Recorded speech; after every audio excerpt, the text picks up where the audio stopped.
ஒரு வேத பகுதிக்கு நேரம் கடந்து செல்வோம். நாம் பார்த்து கொண்டிருப்பது என்னென்றால், இயேசு கிறிஸ்துவை. ஏன் எனக்கு இயேசு வேண்டும்? Why do I need Jesus? இதுதான் டாபிக் பார்த்துட்டு இருக்கோம். Let's pray before going to the thing. தகப்பனே, நன்றியோடு ஸ்தோத்திரிக்கிறோம். Open our eyes, ears, hearts and minds of understanding. Lord, the Holy Spirit, guide us and let us worship you in spirit and truth. Thank you, Father. This is what you want. I pray for those people who are hearing. யார் யார் இதை கேட்டுக்கொள்றாங்க அவங்களெல்லாம் ஆசீர்வதிக்கப்படும். என் தேவனாய கர்த்தாவே கிருபை செய்கிறார்கள். ஆசீர்வதியும் இயேசு கிறிஸ்துவின் 1 கொரிந்தியர் 1:5 தான் பார்ப்போம். இது அந்த வருஷத்துக்கான வார்த்தை. நீங்கள் கிறிஸ்துவுக்குள்ளாக எல்லா உபதேசத்திலும் எல்லா அறிவிலும் மற்றெல்லாவற்றிலும் சம்பூர்ணமுள்ளவர். சம்பூர்ணம் அப்படியே abundance நிறைய இருக்கும். இதை பற்றி அதிக ஞானமுடையவர்கள், அதிக அறிவுள்ளவர்கள் அதெல்லாம் வர வேண்டும். இதுதான் போட்டிருக்கேன். நீங்கள் கிறிஸ்துவுக்குள்ளான எல்லா உபதேசத்திலும் எல்லா வித அறிவிலும் அதை பற்றி அறிகிற உபதேசம், அவர் செய்கிற உபதேசங்கள் என்ன, மற்ற எல்லாவற்றிலும் இயேசு கிறிஸ்துவை பற்றி காரியங்கள் அவ்வளோத்திலையும் சம்பூர்ணம் உடையவர்கள். If you want to be blessed, நாம் ஆசீர்வதிக்கப்பட வேண்டும் என்றால் இதுதான். அடுத்தது நம்ம பார்த்த வசனம் பவுல் சொல்லுகிறார், இயேசு கிறிஸ்துவை சிலுவையில் அறையப்பட்ட இயேசு அவரை அற்றி வேறொன்றையும் உங்களுக்குள்ளே அறியாதிருக்க தீர்மானித்தேன். ஏன்னா அந்த காலத்தில் நிறைய ப்ராப்ளம்ஸ் இருந்துச்சு கிறிஸ்தவ உலகத்திலே. ஏன்னா நிறைய பேர் இயேசுன்ற பேர் வச்சிருந்தாங்க. ஸோ அங்கே ஹவு பால் அட்ரஸஸ் பாருங்க. அன்னைக்கு கூட யாரோ சொன்னாங்க, நான் பிசாஸ் ஓட்டும்போது மாதிரி இது போல அது இயேசு நாமத்தை தான் உபயோகிச்சேன். எங்கள் டிவியை நீங்கள் கேட்டேன், போகலை. ஏன் போகலைன்னா அதை அவரை பேர் அட்ரஸ் பண்ணும்போது நான் சொன்னாங்க இயேசு கிறிஸ்துன்னு சொல்கிறேன்னா அதான் அதுவே கிளம்பும். இயேசு கிறிஸ்துவை சிலுவையில் அறையப்பட்ட மனுஷனுக்கே கொஞ்சம் கன்ஃபியூஷன் வருது. சிலுவையில் அறையப்பட்ட அவரே அன்றி அவர் எதற்காக சிலுவை அறையப்பட்டார்? He came to die. Only எல்லாருக்கும் நம்ம வாழ்க்கையில எல்லாம் எல்லாருக்கும் ஒரு மிஷன் இருக்கும், ஒரு பர்பஸ் இருக்கும். எல்லாருக்கும் நீங்கள் பார்த்து கொண்டிருக்கோம், உங்கள் எல்லாருக்கும் ஒரு பர்பஸ் இருக்கும். ஆனால் நீங்கள் சக்ஸஸ்ஃபுல்லாக வாழணுன்றதுக்காக He came to die. நம்முடைய பாவங்கள் சாபங்கள் எல்லாம் போகணுன்றதுக்காக அவர் சிலுவையிலே மரித்தார். அவருடைய தழும்புகளால் குணமாகிறோம். இதுதான் வேதம் சொல்லுது. ஸோ இங்கே போட்டிருக்கு, அவர் தான், வேற யாரும் கிடையாது. ரிசோர்ஸ் அங்கே நம்மளுக்கு எங்கே போகணுன்னா யார்கிட்ட போவோம்னா இயேசுகிட்ட தான் போக முடியும். வேறு ரெண்டையும் கருத்து. அதனால தான் we are concentrating on Jesus Christ, the name of Jesus Christ. அப்படின்னா உங்களுக்குள்ளே அறியாதிருக்க தீர்மானம். வேற எதுவும் சொல்ல தேவையில்லை. I have decided. இந்த கொரிந்து சபையில் நிறைய ப்ராப்ளம் இருந்துச்சு. Lot of problems, adultery and other arguments and these things. Every problem was there. Confusion. இருக்குது எல்லா சபைகளிலும் இப்போ கூட தான் அப்படி இருக்குது. But the solution is Jesus Christ. Go back to the fundamentals. A Christian, he should go back to the fundamentals of Jesus Christ. Actually, Jesus நல்லா புரிஞ்சுக்கோங்க, இயேசு ஒரு மதத்தை பரப்பவோ மார்க்கத்தை போதிக்கவோ வரவில்லை. அவர் பிதாவின் சித்தத்தையும் பரலோராஜ்யத்தையும் சேர்த்து வந்தார். ரெண்டாவது தன்னை பற்றி எஸ்டாப்ளிஷ் பண்ணிட்டு போட்டு வந்தார். He is the king and he is the only person and we have to hold on. இதை சொல்றது தான் வந்தார். அதான் நீங்கள் அப்பப்பா கேட்பாரு, நான் யார் என்று நீங்கள் சொல்றீங்க, பேதுருட்ட கேட்பாரு. அவன் சொல்றான், இதுதான் தேவனுடைய குமாரனாகிய கிறிஸ்து அப்படி சொன்னேன். தெரியுது. ஆனா அவன் மறுதளிக்க போறான்னு தெரியும். அதனால அதையும் சொல்றாரு. This is what we have to understand this. அவர் தான் கிறிஸ்துவன்னு சொல்லி தேவனிடத்திலிருந்து வருகிறவராகிய பிதாவின் தேவன் அவரை குமாரன் என்று கூப்பிடுகிறார். சொந்த பிள்ளை தான் பாவித்து கூப்பிடுகிறார். அது எபிரேயர்ல வாசிப்போம். இங்க வரும்போது Paul is telling the thing, அல்லாமல் நான் பலவீனத்தோடும் பயத்தோடும் மிகுந்த நடுக்கத்தோடும் உள்ளத்தில் இருந்தேன். ஏன் ஒரு பாதிரியாரோ இல்லாட்டி apostle has to behave like this? And பலவீனத்தோடும் பயத்தோடும். ஏன்னா அங்க இருந்த ப்ராப்ளம்ஸ் லைக் தட். மிகுந்த நடுக்கத்தோடும். ஏன்னா pastor is a person who has to interact between God and man. This is a very tough job. God won't leave an inch of his holiness. ஆனா இங்க மனுஷர்களுக்குள்ள அதை சொல்லி கொடுத்து அவங்கள ஃபாலோ பண்ண வைக்கிறது. இப்போ அவங்க ஃபாலோ பண்ணலன்னா என்ன ஆகுனா ஒரு பாஸ்டர் நடுவு தரையிடுவாங்க. ஏனென்றால் கர்த்தர் கணக்கு கேட்பார்.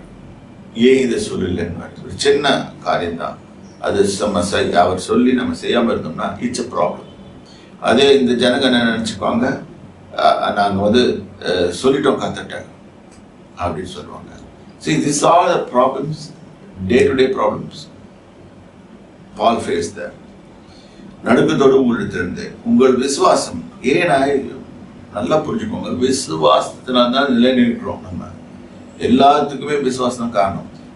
Faith is God's golden key. God has given a golden key. ஆண்டவர் கடவுளுக்கு நல்லா தெரியும், அவருடைய ஸ்டாண்டர்ட் நம்ம வரமாட்டோம். அதனால நம்ம இருந்து வெற்றிகரமா ஜீவிக்கிறோம்னு சொன்னா faith. நீ விசுவாசி. Have faith on my son. Faith on Jesus Christ. Faith.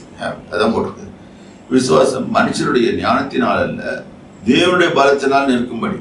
அன்னைக்கு கூட when I was in Nellore, I was going through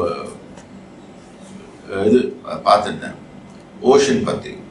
It was making a deep impact in me. Scientists have found only 5% of the oceans. ஓஷன்ல இருக்கிற உலகத்தில் இருக்கிறதுல 25% தான் land mass, 75% C. இப்போ இப்படி இருக்கும்போது ஏன் கர்த்தர் அப்படி படைச்சாரு? அதுல தான் எல்லாம் உள்ள வருது. இப்போ அது படிச்சதுல தன்னை குறிச்சே மனுஷனுக்கு கண்டுபிடிக்க முடியல, தான் யாருன்னு கண்டுபிடிக்க முடியல. அப்ப அவன் போய் கண்டுபிடிக்கிறதுக்கு ட்ரை பண்றான். இப்ப he can't go beyond 3000 feet in the water. அதுக்கு மேல போனா, ரொம்ப அதிகமா போனா 20,000 அடி 25,000 அடி இந்த லெவல்ல போனா அதுக்கு ஸ்பெஷலி டிசைன்டு சப்மரைன்ஸ் தான் உள்ள போக முடியும். அப்படி இல்லைன்னா வெடிச்சிடும். Even military submarines or something like that, they cannot stand it, pressure, water pressure. இதில் பியூட்டி என்னன்னு கேட்டிங்கன்னா, அந்த தண்ணிக்குள்ள ஃப்ரெஷ் வாட்டர் போகுது, 2 வாட்டர் மிக்ஸ் பண்ண மாட்டேங்குது. இதை யோசனை பண்ணி யாராவது பார்த்தாங்கனாலே, there is a supernatural person is there who is operating all these things. அதை கவனித்துக் கொண்டிருக்கிறார், அதை பார்த்து கொண்டிருக்கிறார், அதை எல்லாம் நடத்திருக்க. இவன் மனுஷன் இருக்கிற மனுஷனுக்கு பூமியை ஆண்டு கொள்ளுன்னு சொன்னாரு. ஆனால் அவன் தப்பு எல்லாத்தையும் தப்பா செய்யறான். பாருங்க, அணுகுண்டு கண்டுபிடிச்சிட்டு இப்போ யாரு எதை கொண்டுட்டு போய் எங்க ஒழிச்சு வைக்கிறதுன்னு தெரியல. இந்த கேட்டா இந்த டெரரிஸ்ட் தூக்குவான், அந்த டெரரிஸ்ட் தூக்குவான், இவங்களே பயந்துக்கிறாங்க. ரைட், அதை தூக்கினாலும் வெரி டேஞ்சரஸ்.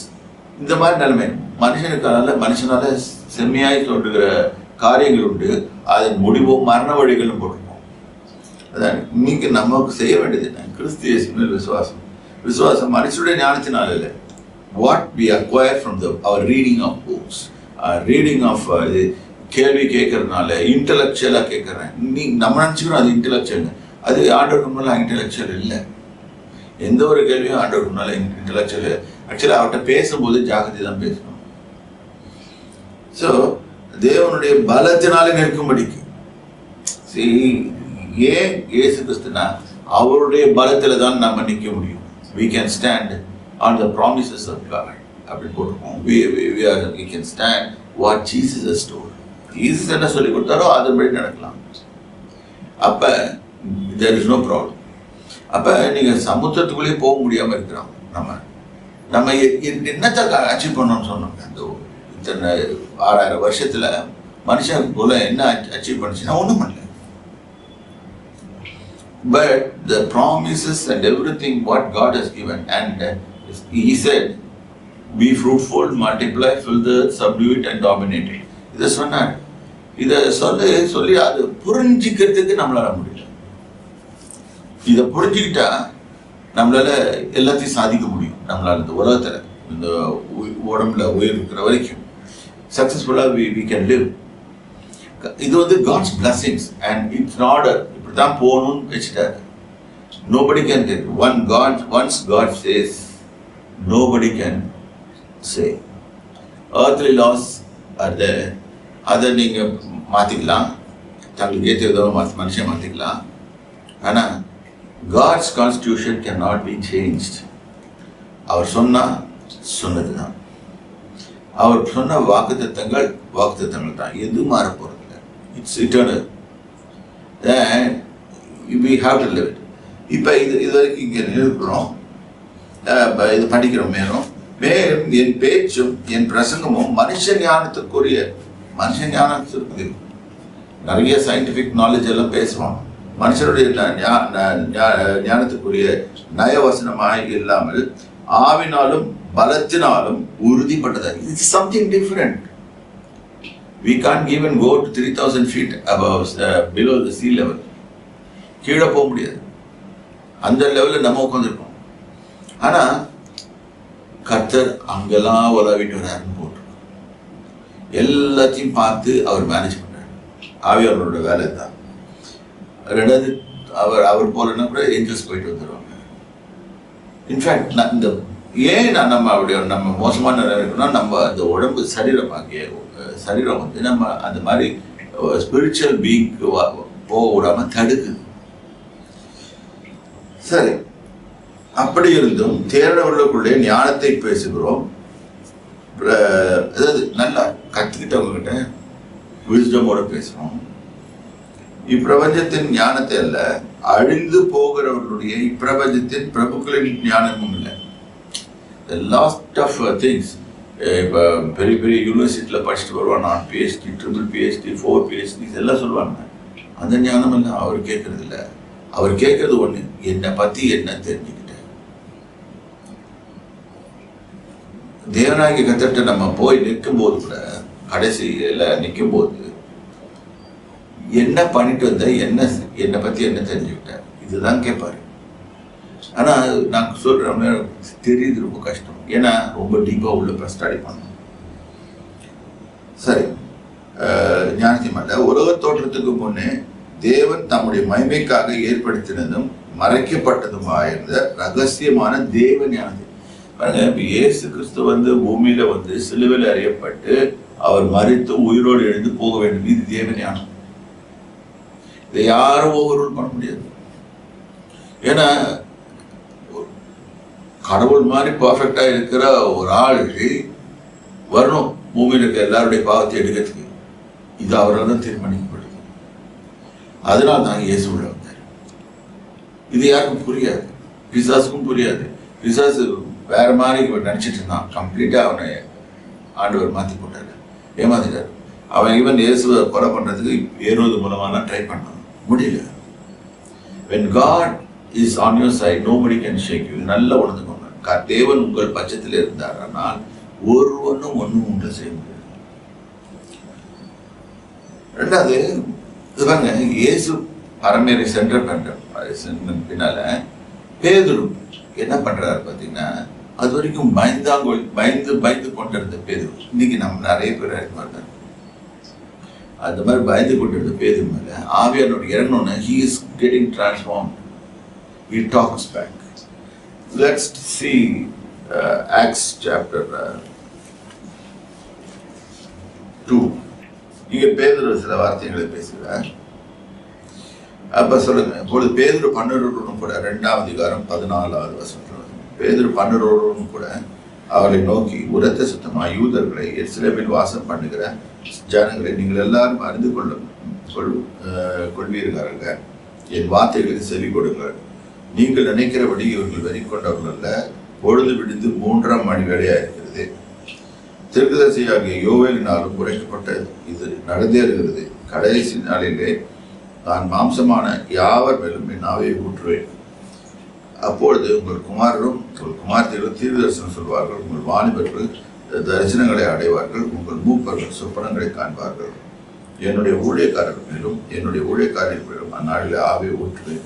அப்பொழுது அவர்கள் தீர்க்கதரிசனம் சொல்வார்கள். அதாவது அல்லாமலும் உயர வானத்தில் அற்புதங்களையும் தாழ பூமியிலே ரத்தம் அக்கினி புகைக்காடான அதிசயங்களையும் காட்டுவேன்.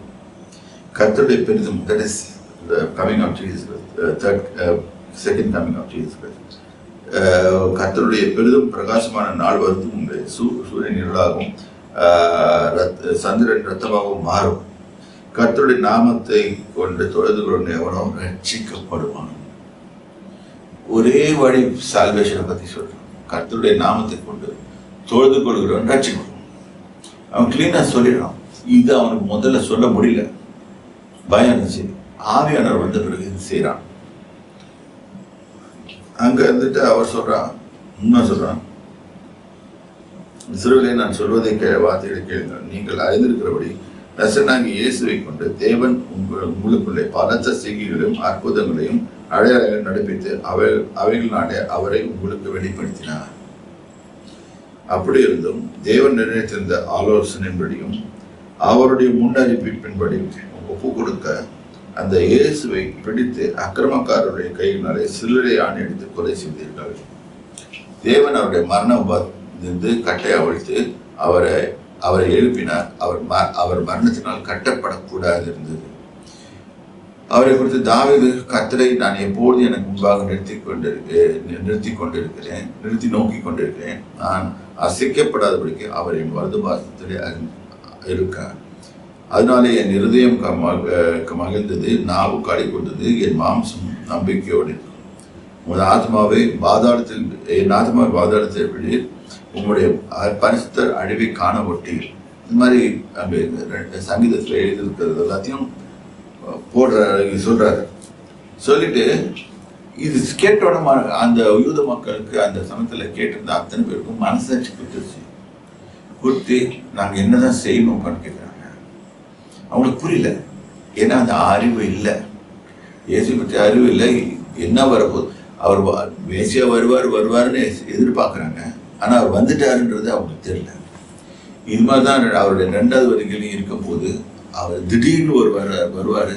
நம்ம we should not lag in that. அவங்க அந்த இடத்துல மாட்டிக்கூடாது.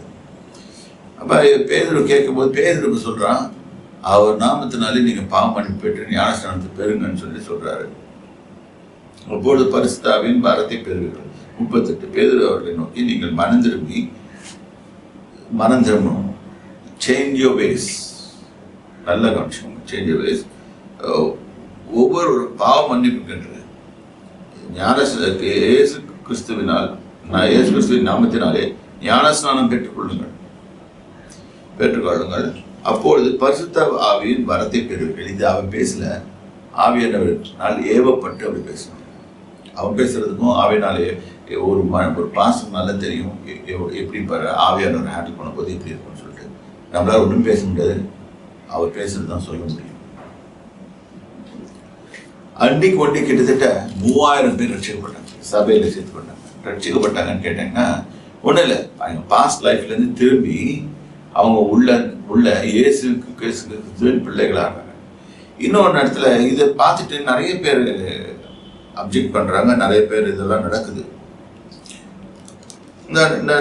இந்த இடத்துல பாருங்க, அப்போஸ்தலர் 5ஆம் அதிகாரம் 17வது வசனத்துல பாருங்க. அப்பொழுது பிரதான ஆசிரியர் என்னமோ அவனோடு இருந்த சதுசேயர் சமயத்திலும் எழும்பி பொறாமையினால் நிறுத்தி அப்போஸ்தலரை பிடித்து பொதுவான சிறையை வைத்தார். இதுதான் உங்களை செய்யணும், ஜெயில அரெஸ்ட் பண்ணி உள்ள போடுவாங்க. ராத்திரியில் கர்த்தருடைய தூதன் ராத்திரியிலே சிறைச்சாலையின் கதவுகளை திறந்து அவர்களை வெளியே கொண்டு வந்து, நீங்கள் போய் தேவாலயத்திலே நின்று இந்த ஜீவ வார்த்தைகள் எல்லாவற்றையும் ஜனங்களுக்கு சொல்லுங்கள். இந்த தூதர்கள் இருக்காங்க, அவங்க ரெடியா இருக்கிறாங்க இதை சொல்றதுக்கு.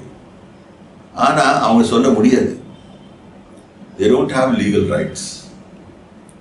But God said, நீ சால்வேஷன் அனுபவிச்சல நல்ல மற்றவங்க போய் சொல்றேன். அதனால தான் ஒரு கிறிஸ்தவன் வந்து செய்யறான், சொல்றான், இயேசுவை பத்தி சொல்றான். இது மதமாக இருக்கிறதுக்காக இல்லை. இயேசு வானத்தையும் பூமியும் படைத்தவர். அவர் என்னுடைய பாவத்துக்காகவும் என்னுடைய சாபத்துக்காகவும் என்னுடைய நோய்க்காகவும் நொடிக்காகவும் நான் கஷ்டப்படக்கூடாதுன்றதுக்காகவும் அவர் வந்து எனக்காக சிலுவையில் மரித்து எல்லாத்தையும் என்னை மீட்டு கொண்டார் என்பதை உணர்ந்து அவரை சொந்த ரட்சகராக ஏற்றுக்கொண்டு அவர் வழியில் நடக்குது. நாட் கிறிஸ்டியானிட்டியை ஃபாலோ பண்றது, இயேசு கிறிஸ்துவை ஃபாலோ பண்ணணும். I'm telling everybody.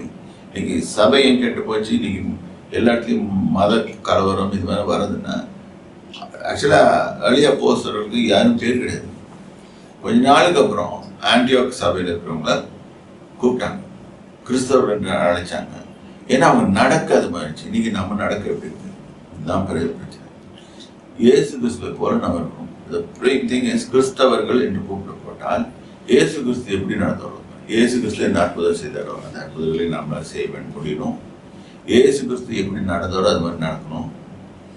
எப்படி இயேசு கிறிஸ்து ஹீல் பண்ணாரோ அது மாதிரி ஹீல் பண்ண முடியணும். இதெல்லாமே வருது. அவர் முடியாதுன்னு சொல்லியிருக்காரா? இல்லை, அவர் சொல்லியிருக்காரு, yes, if you have faith on me I will give you the authority. He has already given us authority.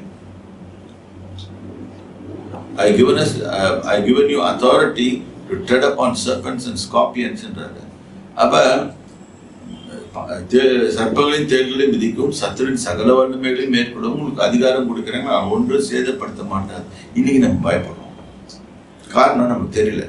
Authority சாதாரண அத்தாரிட்டி வந்துட்டு ஆனா நம்ம சரியா இல்லைன்னு சொன்னா இல்லாத ப்ராப்ளம். அதுவும் நல்லா புரிஞ்சுக்கோங்க. நம்ம கிட்ட அத்தாரிட்டியோட நம்ம அத்தாரிட்டி யூஸ் பண்றோம். அத்தாரிட்டினா ஒரு பெரிய ஒரு தேசத்துல அத்தாரிட்டி, பெரிய அத்தாரிட்டி இருக்கிறாங்க, அவங்க சொல்றபடி நம்ம கேட்கணும். அதான் தேச சட்டம். ஆண்டவரும் அதுதான் சொல்றாரு. இப்ப அந்த அத்தாரிட்டி மீறும் போது என்ன? ஒரு சின்ன எக்ஸாம்பிள் சொல்றேன். சிக்னல், கார் சிக்னல் நிற்கணும், டிராஃபிக் ரூல் சொல்லுது. இல்லை நான் நிற்க மாட்டேன்னு போனோம்னா இல் கிரியேட் கன்ஃபியூஷன் அண்ட் கேயாஸ். நாளைக்கு போலீஸ்காரங்க பிடிச்சி ஃபைன் போடுவாங்க. ஃபைன் போட்டு இல்லாட்டி ஏதாவது நோட்டீஸ் விடுவாங்க, ஏதாவது பிரச்சனை ஆகும். அப்போ நம்மளுக்கு புரியணும் நம்முடைய நலனுக்காக தான் அதை சொல்கிறாங்கன்னு சொல்லிட்டு. அந்த மாதிரி இது இருக்குது, சட்டங்கள் இருக்குது. சில விதிக்கப்படாத இப்போ நேபுகத்நேச்சாரோட சட்டங்கள்லாம் இருக்குது. அந்த சிலையை வணங்குக்கொள் அப்படின்லாம் சொல்கிறார். அதெல்லாம் தேவன் அனுமதிக்காத சட்டங்கள். தேவன் அதெல்லாம் அனுமதிக்கலை. அவரை மட்டும்தான் வணங்கணும்னு சொல்லியிருக்காரு. தேவன் ஆவியாக இருக்கிறார், அவரை தொழுது கொடுக்கிறவர் ஆவையோடு உண்மையோடு தொழுது கொள்ளும். இதுதான் கற்றுறது பார்க்குறாரு. இதை ஜீவார்த்தை. இதை போய் அவங்க என்ன சொல்றாரு, நீங்கள் போய் தேவாலயத்தில் நின்று இந்த ஜீவார்த்தைகளை now God is sending encouraging them with an angel. நமக்கு ஏஞ்சலை பார்த்தோம்னா இது சந்தோஷமாயிடும். என்ன ஒரு சூப்பர் நேச்சுரல் பீயிங் பார்க்குறோம் அப்படி தெரிஞ்ச உடனே பயந்துடும். God is backing us அப்படின்றது நல்லா தெரிஞ்சிடும். எல்லாவற்றையும் உங்களுக்கு ஜனங்களுக்கு சொல்லுங்கள். இது அப்படிதான் இன்னைக்கு கிறிஸ்தவர்கள் வந்தாங்க. ஒரு ஜனங்க, இது ஒரு கூட்டம், மத கூட்டம் இல்லை, இயேசுவை பற்றி அறிவிக்கிற கூட்டம். யாரா இருந்தாலும் அதை அறிவிக்கலாம். அப்ப பாக்குறாங்க, சிறைச்சாலை பத்திரமா தான் பூட்டப்பட்டிருக்கு, காவல்காரங்கலாம் முன்னால இருக்காங்க, ஆனால் ஜனங்க வெளியே வந்தாச்சு. இன்னைக்கு இந்த மாதிரி அற்புதங்களை நம்ம செய்தோம்னா பார்க்குறோம்லாம் ஆச்சரியப்பட்டு பயப்படுவாங்க. என்ன இருக்குது இன்னைக்கு கிறிஸ்தவத்தில் இது செய்ய முடியல. பிகாஸ் சர்ச்சில் அந்த இதில் எடுத்துக்கிட்டாங்க அத்தாரிட்டி. அவங்க எடுத்துக்கிட்டு இப்படி தான் நடக்கணும்னு ஒரு ரூல்ஸ் போட்டாங்க. அப்படிலாம் தேவையில்லை. வேதம் என்ன சொல்றது அதை ஃபாலோ பண்ண போகுது. தேவனுடைய பிள்ளைகளை இப்போ வந்து இந்த இடத்துல பாருங்க, இந்த இடத்துல அப்போஸ்தலர் 5ஆம் அதிகாரம் 28வது வசனத்தில் பாருங்க, நீங்கள் அந்த நாமத்தை குறித்து போதகம் பண்ணக்கூடாது என்று நாங்கள் உறுதியாய் கட்டளையிட்டோம். அப்படி இருந்தும் இதோ எருசலேமே உங்கள் போதத்தால் நிரப்பிய அந்த மனுஷனுடைய இரத்தப்பழியை எங்கள் மேல் சுமத்த வேண்டும் என்று அவங்களே கண்டுபிடிச்சிட்டாங்க. ஒரு ஆளை கொலை பண்ணாங்கன்னா ரத்தப்பழி கண்டிப்பா வரும். அவர் மன்னிச்சிருங்க தான் சொல்லிட்டு போனாரு. இதாவே இவர்களுக்கு மன்னியும் இவர்களுக்கு செய்வது என்னது அறியாது. ஆனாலும் பின்னால் நடந்தது பயங்கரமான காரியங்கள் அவங்களுக்கு நடந்தது. ஏன்னா ஒரு தேவாதி தேவனையே கொண்டு சிறுவில் அடிச்சாங்க. எழுணும் அவங்க மனசுல என்ன தோணுச்சு, ஒரு தெரியல, அவர்கிட்ட ஒரு குறையும் கண்டுபிடிக்க முடியல. அதுதான் அவர் டெத் சென்டென்ஸ்ல காட்டப்பட்ட இது. இவரிடத்தில் ஒரு குறையும் காணேன்னு சொல்லிட்டு தான் பிலாத்து சொல்றோம். இப்ப பயப்படுறாங்க, அந்த ஞாபகத்தை குறித்து பேசக்கூடாது. ஏன்னா அவங்களுக்கு மெயின் திங் ரோமர் தம சாம்ராஜ்யத்தை எடுத்துருவாங்க அப்படின்னு சொல்லிட்டு ஒரு பிரச்சனை. அதற்கு பேதுரும் மற்ற அப்போஸ்தலரும் மனுஷருக்கு கீழ்ப்படுவதை பார்க்கலாம் தேவனுக்கு கீழ்ப்படுகிறதே அவசியமாயிருக்கிறது. இந்த இடத்துல அதான் அந்த இடத்துல லோக்கல் லாஸ் கிரியேட் பண்றவங்க தான் பிரதான ஆசிரியரும். இவங்க அவங்ககிட்ட என்ன சொல்றாங்க, நான் தேவன் தான் கீழ்ப்படிக்கணும், அவர் தான் எங்களுக்கு இன்ஸ்ட்ரக்ட் பண்ணி அனுப்புறாரு, நீ சொல்லுங்கன்னு சொல்லிட்டு நான் அவருக்கு எதிராக பேச முடியாது அப்படின்னு சொல்லிட்டு, நீங்கள் மரத்தில் தூக்கி கொலை செய்த இயேசுவை நம்முடைய பிதாவாகி தேவன் எழுப்பி இஸ்ரவேலுக்கு மனம் திரும்புதலையும் பாவ மன்னிப்பையும் அருள்வதற்காக அவரை அதிபதியாகவும் இரட்சகராகவும் தமது வலது பாரசத்தில் உயர்த்தினார். இந்த சங்கதிகளை குறித்து நாங்கள் அவருக்கு சாட்சியராயிருக்கிறோம். அவர் தமக்கு கீழ்ப்படுகிறவர்களுக்கு தந்தரன பரிசுத்தாவையும் சாட்சி. இப்பதான் எவ்வளவு தைரியமா பேசுறாங்க. அந்த change has come because of the holy spirit. நீங்க உன்னதத்திலிருந்து பலன் வரும்போது அந்த பலத்தினால் தற்பிக்கப்பட்டு உலகம் முழுவதும் சாட்சியில இருப்பீங்க அப்படின்னு சொல்லி வேதத்துல போடப்பட்டிருக்கு. இன்னைக்கு இதெல்லாம் நடக்குது, எல்லா இடத்துலையும் நடக்கும், எல்லா தேசங்கள்லையும் ஆண்டவரை பற்றி சாட்சி.